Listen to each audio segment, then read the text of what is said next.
రష్మిక మరియు విజయ్ ఫిబ్రవరి 26, 2026న ఉదయ్పూర్లోని ఐటీసీ మొమెంటోస్లోని ఓ లగ్జరీ హోటల్లో పెళ్లి చేసుకున్నారు. వీరి పెళ్లికి కుటుంబ సభ్యులు, సన్నిహితులు మరియు కొందరు సినీ ప్రముఖులు హాజరయ్యారు. ఉదయం సాంప్రదాయ తెలుగు పద్ధతిలో, సాయంత్రం కొడవా సంస్కృతి ప్రకారం పెళ్లి జరిగింది. వారి ఎంగేజ్మెంట్ అక్టోబర్ 3, 2025న జరిగింది. ఇది కూడా చాలా సన్నిహిత వేడుకగా చేసుకున్నారట.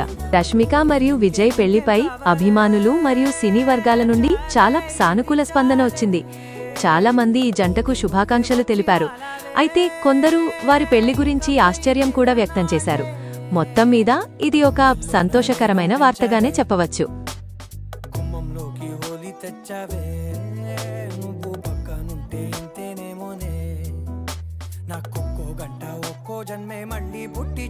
మరిన్ని లేటెస్ట్ అప్డేట్స్ కోసం మా ఛానల్ని సబ్స్క్రైబ్ చేయండి.